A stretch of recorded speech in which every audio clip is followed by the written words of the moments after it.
Thou preparest a table before me in the presence of mine enemies. Thou anointest my head with oil, and my cup runneth over. So says the psalm, the words of praise from King David, that young shepherd boy from our first reading, who knows a thing or two about trusting in the Lord's provision.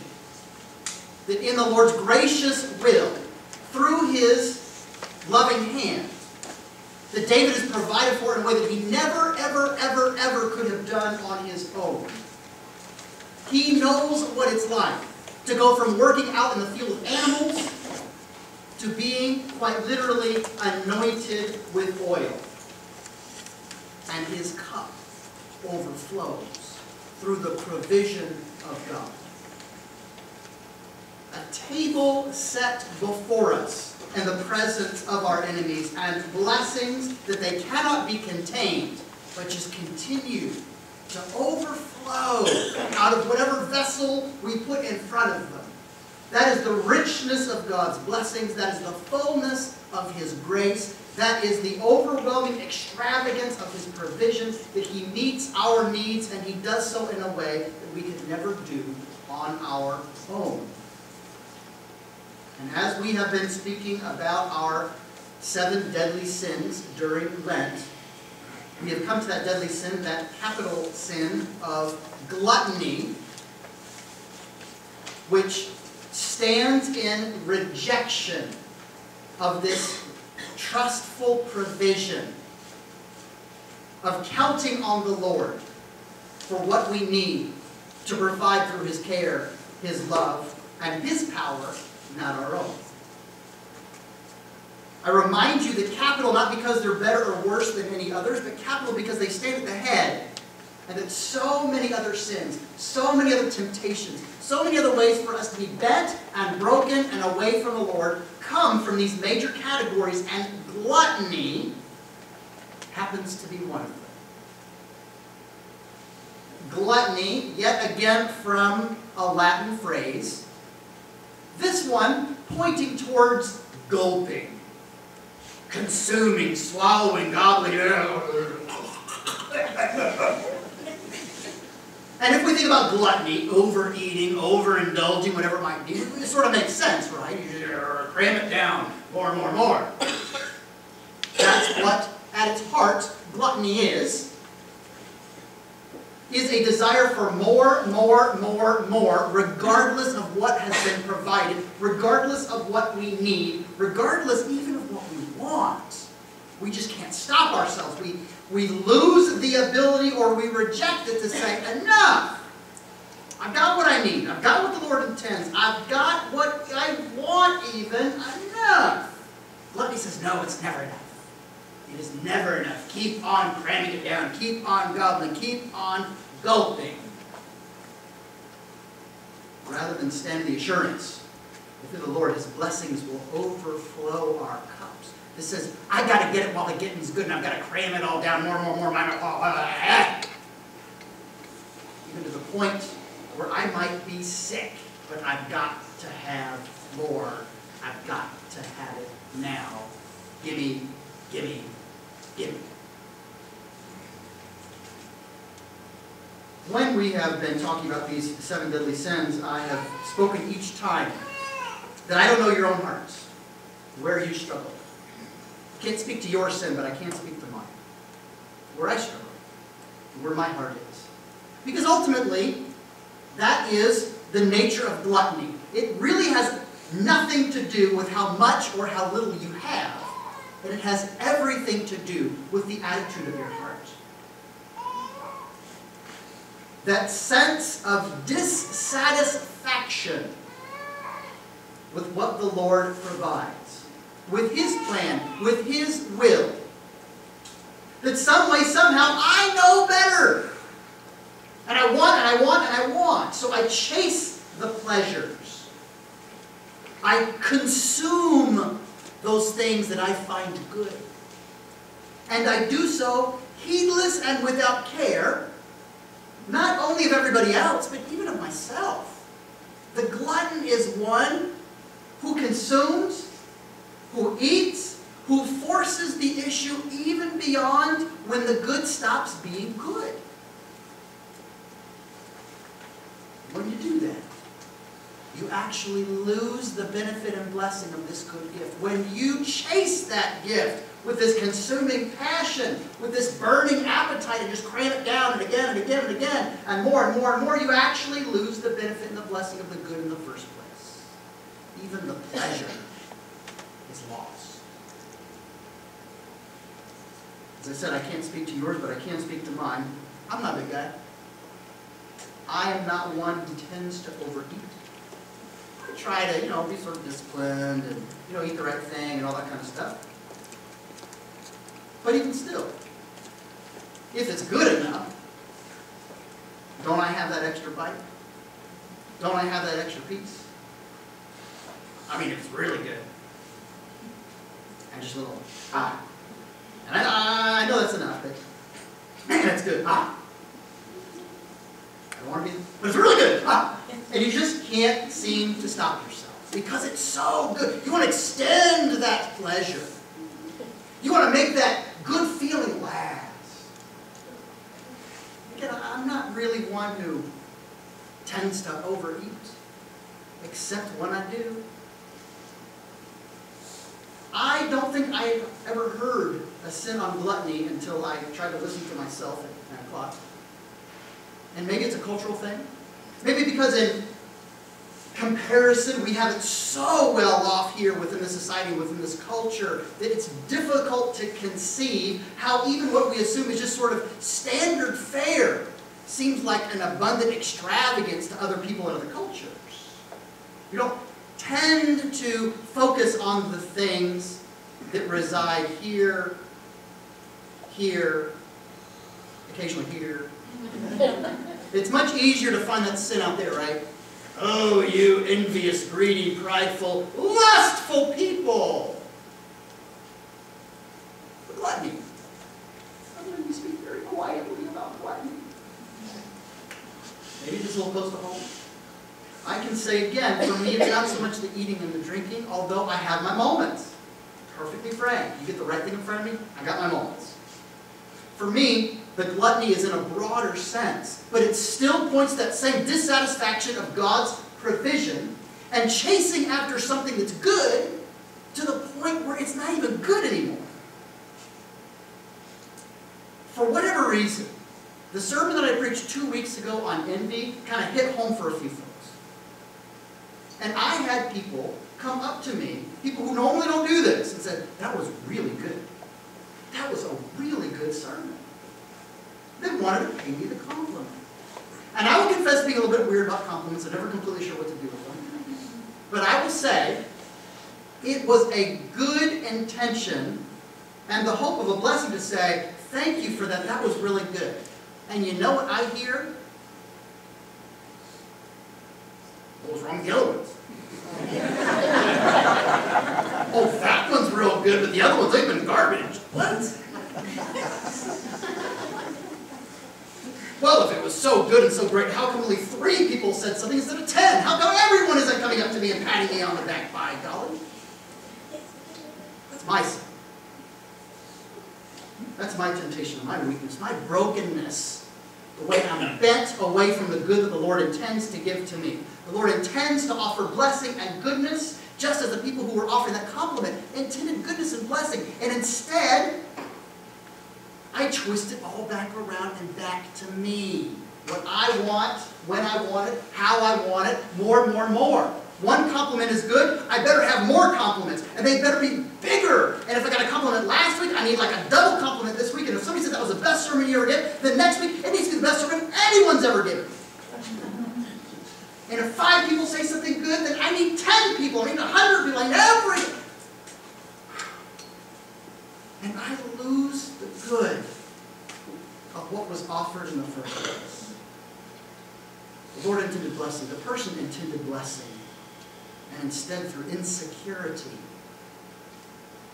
I lose that good because I'm chasing more and more. I don't trust the Lord's provision. I need to swallow. I need to gobble. I need to cram. And that hole never gets filled.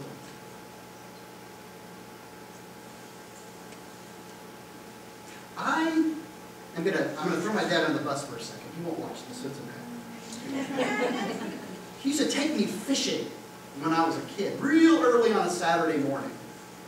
And I always wondered, why did he get so uptight about me catching fish? I just like to be out there with him. But he would get real frustrated if we were leaving too late, or if it was kind of a bad day for it, or if I wasn't kind of on the ball about it, or whatever it might be. And he would get real tense about it. And I never understood it until I had kids. Totally get it. Because I have had experiences in my life that I've enjoyed, that have been pleasurable, that have been meaningful, memories that I treasure years on down the road. I want the same for them. I want to bless my children with these memories, whether it's taking them fishing, whether it's taking them on a trip. Man, don't get me around vacation, because I'm like, this has got to be the greatest vacation ever! We're making memories! I want so bad for them to be blessed the way that I was, that I can spoil the goodness and the blessing of the moment. And when something good is happening, I try to make it last artificially, extending it out. No, this got to last. And even that, I lose sight of the blessing. Though it might be momentary, though it might be fleeting, that is the gift I have been offered. Instead of receiving it, instead of enjoying it, I say, no, that's not good enough. I know better, God. This shouldn't last 10 seconds. This should last 10 minutes. And I grab as hard as I can, and I break it, or I squeeze it out, and I lose it. That's what I think. That's what I see. I'm a glutton. Not necessarily for food or drink. I'm a glutton for pleasurable experiences, especially ones that kind of get me in the right way, hit my buttons in the right fashion that I want to offer even to somebody else. No, more. Gotta make it happen. Gotta make it happen. I can't say enough. That's enough. It worked. That's enough. I'm full. That's enough. It was good. That's enough. What a blessing. That's enough. What a memory. I say more. Gobble it up. Make it last. Chase that feeling. Chase that sensation. Oh, it was so good. I gotta have more. In economics, we refer to this as diminishing marginal utility. Diminishing marginal utility, which says there comes a point where the good that you have is not made any better by having more of it. We know this experientially through the eating of Snickers bars. One Snickers bar, fantastic. 2 Snickers bars, and you're thinking, that's a little much. 3 Snickers bars, and you're really feeling it. No one ought to eat 3 Snickers bars. 4 Snickers bars, and they're starting to come back up again. Diminishing marginal utility says the more you get of a supposed good, the less good it does you, to the point where you can actually turn it into a bad. You overindulge, overconsume, and even the goodness and the pleasure that ought to be in that Snickers bar, that ought to be in that event, that ought to be in that drink, that ought to be in that memory or whatever it is. Because you try to force the issue, because you try to make it extended, because you try to gobble, and you make yourself sick, and you lose the goodness that the Lord intended for you to have. I will acknowledge a little bit of this. This is not really one of my struggles, but I know it is for many people. Comfort food. I like comfort food. It makes me comfortable. It's good and it's rich, and fond memories of home and all that kind of stuff. And there are certain occasions or certain moods. Comfort food is just, it's right. And there's a benefit and a blessing. That ought to be a good thing that we can enjoy. And yet, how many of us have either been taught or learned to medicate our feelings with food? What a lousy day. Ice cream will make it better. And it's not just a scoop. I mean, the day is really bad. Better have 2.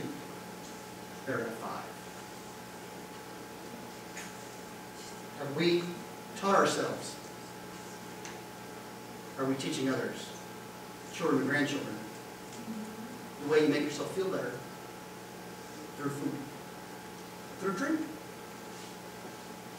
You take that which ought to be good, and it's overindulged through its gobbling. You place a weight on it that it is never intended to bear. Food cannot make you better. For its benefit and blessings, it can't make you better. It can't make you happier. It can't make you nicer. It can't improve your life. It can't satisfy you forever. And the more you try to cram down, the more sick you will become. You might be able to cover it over a little bit, but it will not last. Like the alcoholic. And then we start drinking for pleasure. And then we drink just not to feel so bad anymore. Eventually, we drink so we're not sick. We drink so you don't die. So it might be for food. So it might be for any of these sensual experiences, these bodily hungers or appetites, these good things, good gifts from a good God, that if we try to place them on a throne that says, this will fix me, this will complete me, this will make me feel better, this will solve my problems, this will get me through the next day, whatever it might be, it was never intended to do that. It will not only break your heart, let's call it for what it is, idolatry. It is idolatry. We don't think in those terms, but it's true. Food and drink, these experiences, these memories, these sensations, never meant to bear the weight of us counting on it. This has got to work, because this is what's going to make life worthwhile. Food is made for man, not man for food. When we place that kind of weight on it, not only will it break us, but we miss the good it's supposed to be in the first place. If we're always feasting, you never get the good of the feast. The feast ought to be special. A feast ought to be wonderful. But if it's just kind of standard operating procedure, you never get the benefit. Oh, man, that's good. You miss out. You've heard me say every single year during Lent, take up your cross and follow Jesus 40 days and 40 nights so that your Easter joy might be full and complete. Don't just show up and say, hallelujah. You can do that, but look at what you miss. Before there can be an empty tomb, that tomb must be full. In order to fill it, he must die on the cross. There will be suffering, there will be death. Don't skip over it. Go all the way through that your joy might be full and complete. In the same way, if you are always feasting, you lose the good, you lose the benefit and blessing of what a feast ought to be. Without a fast, the feast is just same old, same old. But when you know lack, plenty is so obviously a blessing from the Lord. Don't lose out on what you're supposed to get from it because you are so intent on making sure it never goes away. The harder you grasp, the easier it will slip through your fingers. This is a little more dangerous in church. I'm going to suggest that there is even an element of the worship experience that we might chase. Oh, that song really moved me. That service, that really touched me. That sermon, that was really on point. Whatever it might be. Those are good things. Those are benefits. Those are blessings. Gifts from God. But when we chase them as though they ought to happen, they must happen. I will make them happen. They better happen or else. More and more. Gobble, gobble, gobble. You find dissatisfaction even within worship. Really? Can we do that? Yes. Yes. Is God worthy to be praised regardless of what we get out of it at that moment? Yes. Is God worthy to be praised even if our week has been lousy? Yes. If God is worthy to be praised even when we're not feeling it? Yes. Yes, yes, yes. Sometimes we have to say enough. Thank you for the benefit and blessing. I don't have to chase it. Enough. I am satisfied. Enough. Yet when we chase it, when we are dissatisfied, not only will our hearts break because we are pointed in the wrong direction, we lose the fact that it is not the gift which is so good, but the giver of that gift.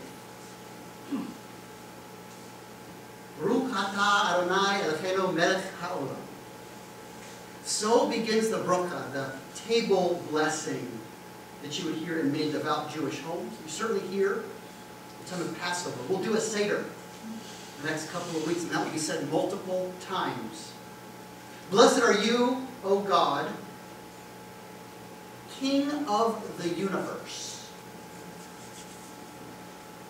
who brings forth bread from the earth, who creates fruit from the vine, who, whatever happens to be that you are about to receive.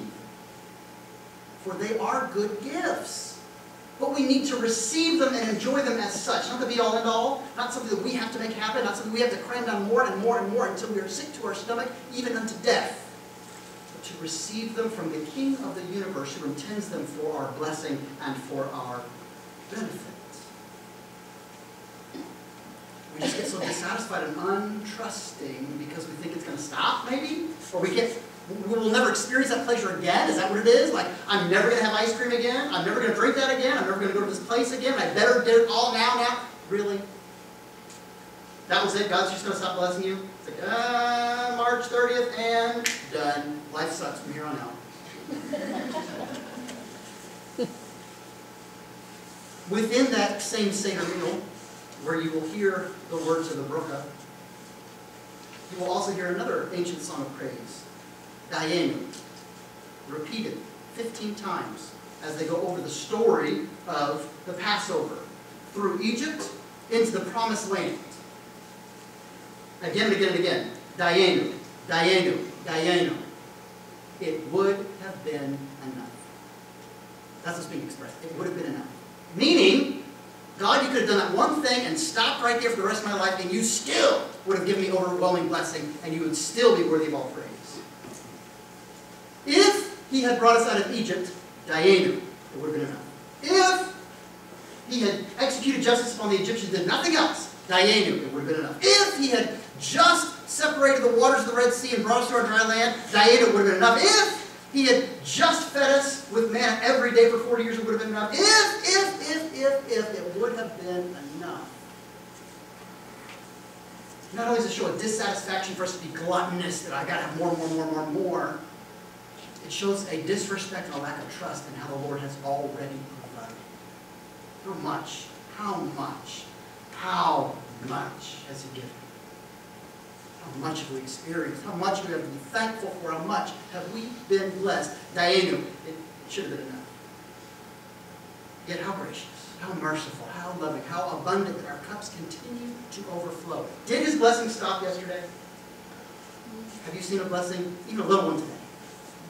What are the odds? You just might see one for the rest of the day, or even if not today, then tomorrow. I say about 100%.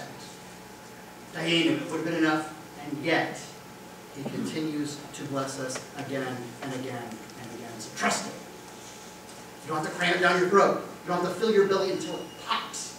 You don't have to try to extend that pleasure so it never, ever goes away.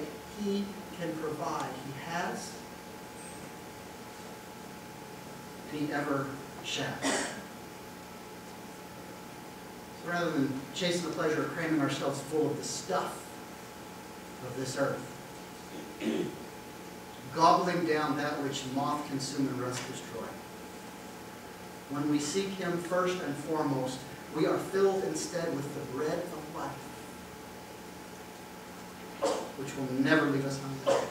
We are filled instead with the fruit of the vine from the wedding supper of the Lamb. We will be filled with joy and gladness, never ending. We can know and act like it's not all up to us. That we somehow know best, and it's going to come through our efforts, the next blessing, the next joy, the fact that this pleasure gets extended outward just long enough. But we know that we can trust Him. for who he has been for us, for who he is even now, and for who he ever shall be. For our cup. We will remember, runneth over. He himself is our portion and our cup.